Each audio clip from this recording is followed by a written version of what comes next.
Phone number 02367 234000.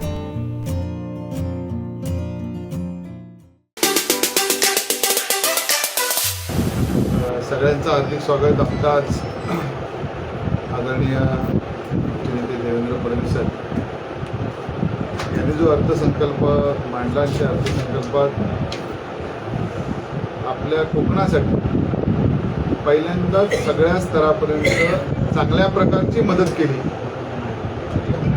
आणि म्हणून भारतीय जनता पक्ष सिंधुदुर्गच्या वतीने मनापासून त्यांना धन्यवाद देतो. एकनाथ शिंदे साहेब आणि देवेंद्र फडणवीस साहेब,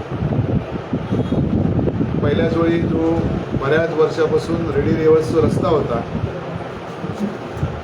किंवा आता नव्याने जो आता आपण शक्तीपीठाचा जो रस्ता 6 जिल्हे जोडणारा जो रस्ता आहे, सगळ्या रस्त्याला मान्यता आज या सरकारने दिली. विशेष करून शेतकऱ्यांसाठी 1 रुपया नाममात्र भरल्यानंतर पूर्ण पीक विमा हा शेतकऱ्यांना आज राज्य सरकार त्या ठिकाणी देणार. वयाची 18 वर्ष झाल्यानंतर मुलीला त्या ठिकाणी 75 वर्ष त्या ठिकाणी मिळणार आहे. असे अनेक चांगले निर्णय आज खऱ्या अर्थाने आजच्या या सरकारने घेतले. विशेष सगळ्या सरकारचं अभिनंदन एका गोष्टीसाठी करायला पाहिजे की महात्मा ज्योतिबा फुले ही सगळ्यांच्या आरोग्य दृष्टिकोनातील महत्त्वाची योजना आणि ह्या योजनेच्या अंतर्गत 1.5 लाखावरनं डायरेक्ट 5 लाख रुपये ग्रामीण भागातल्या जनतेला ह्या सगळ्याच गोष्टीतून फार मोठा दिलासा या मिळाला. म्हणजे केंद्राची योजना आहेच 5 लाखाची, पण त्याचबरोबरही 5 लाखाची. शेतकरी सन्मान योजनेतून आता परत राज्य सरकारने पुन्हा नव्याने 6,000 रुपये म्हणजे 12,000 रुपये देणार आहेत. हे चांगल्या निर्णयासाठी सरकारचं कौतुक करावं, सरकारचे आभार मानावे. आणि त्याचबरोबर हे सगळं करत असताना आमचे प्रयत्न असे आहेत की सावंतवाडी शहर पुन्हा ऊर्जित अवस्थेत या ठिकाणी यायला पाहिजे. सावंतवाडीचं गतवैभव पुन्हा सावंतवाडीला मिळालं पाहिजे आणि म्हणून काही धोरणात्मक निर्णय म्हणजे आम्ही राज्य सरकारला ती विनंती केली आहे. त्यात सगळ्या सावंतवाडीचं सौंदर्य आहे ते ह्या तळ्यामुळे फुललेलं आहे. आम्ही सगळं असा प्रयत्न करतोय की आदरणीय देवेंद्र फडणवीस साहेबांना भेटलो, आदरणीय आमचे पर्यटन मंत्री मंगल प्रभात लोढा साहेब असतील, पालकमंत्री आमचे आदरणीय रवींद्र चव्हाण साहेब असतील आणि महाराष्ट्र विधानसभेचे जे अध्यक्ष आहेत नार्वेकर साहेब, हे या शहरातले आहेत. आम्ही त्यांना विनंती अशी केली की साहेब तुम्ही जर थोडासा पुढाकार घेतला आणि सगळ्यांना एकत्रित केलं तर ह्या शहरासाठी हे जे शहरातलं सगळ्यात सौंदर्य असणारं ठिकाण आहे आपल्या सावंतवाडीत संपूर्ण कोकण बेटमध्ये अशा प्रकारचं एकमेक शहर आहे की ज्या शहराचं गतवैभव पुन्हा प्राप्त होण्यासाठी आपल्याला चांगली उपाययोजना करते, त्यासाठी आपण मदत करावी, सहकार्य करावं. आणि म्हणून त्यांना पण पत्र दिलं, त्यांचं पण पत्र त्या ठिकाणी घेतलं.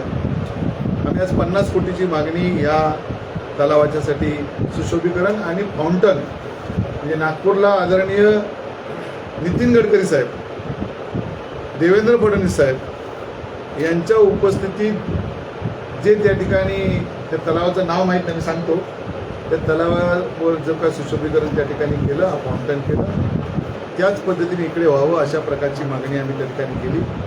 गेल्या रविवारी ज्यांनी ते फाउंटन बनवलं ती सगळी मंडळी या ठिकाणी आलेली होती. चर्चा त्याची जास्त केली नाही की जोपर्यंत त्याला मंजुरी मिळायला पाहिजे. अनेक जण विकास काम करतो मग दाखवतात आणि मग आडकाठी करतात, हे होता कामा नये. आणि म्हणून त्याच प्रयत्नातून सगळ्यांचं शेवटी सगळ्यांचं सहकार्याला पाहिजे, विशेष करून सावंतवाडीकरांचं सहकार्य पाहिजे. आणि म्हणून एक प्रयत्न प्रामाणिक त्या ठिकाणी केले. असे अनेक विषय सावंतवाडीमध्ये या ठिकाणी करायचे आहेत.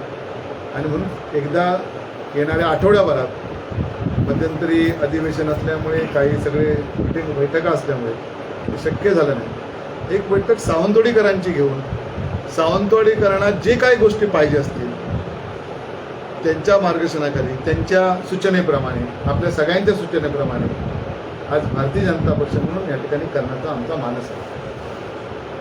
परवाच काहीतरी एक आठवड्यापूर्वी किंवा 4 दिवसापूर्वी एखादी प्रेस आमचे सहकारी आमचे मित्र आणि इथले जे आपल्या सगळ्यांच्या वाचनात म्हणजे सगळ्यांकडून वाचनात मजा आली. माझं एकच त्यांना सांगणं आहे, मी निवडणूक लढवली ही प्रामाणिकपणे निवडणूक लढवली. मी कुठेही लाचारी केली नाही आणि करणार पण नाही. मी भारतीय जनता पक्षाची त्यावेळी सावंतवाडी तालुक्यात एकमेव बांधा ग्रामपंचायत असताना कुठेही भारतीय जनता पक्षाचं त्यावेळी प्राबल्य नव्हतं. अशा वेळी मी निवडणूक लढवली.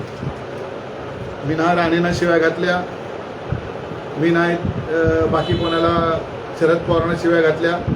प्रामाणिकपणे येणाऱ्या लोकांना बरोबर घेऊन माझ्या स्वार्थासाठी मी कोणाला शिव्या घातल्या.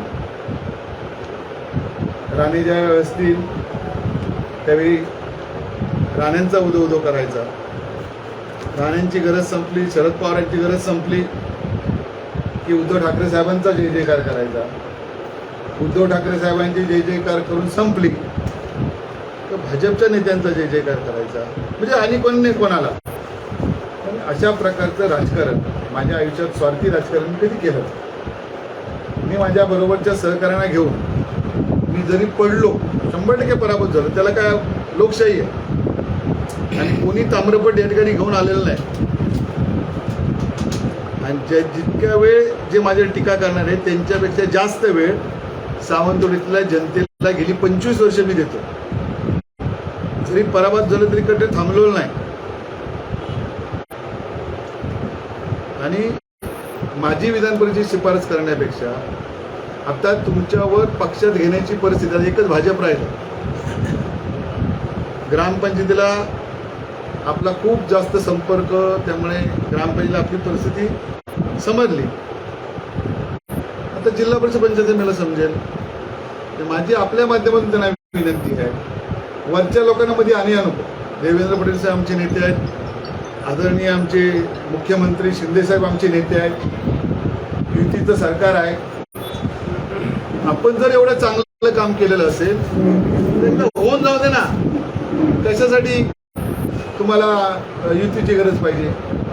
तुम्ही इतकं चांगलं काम केलंय, तुम्ही एवढे रोजगार निर्माण केले, तुम्ही या जिल्ह्याचं काय अजून ते सुंदर हॉस्पिटल इकडे उभं केलंय, मल्टीपर्पज हॉस्पिटल, तुम्ही चष्माचा कारखाना आणलाय, तुम्ही इतक्या सगळ्या गोष्टी आणल्यानंतर तुम्हाला भारतीय जनता पक्षाच्या कार्यकर्त्यांची गरज काय?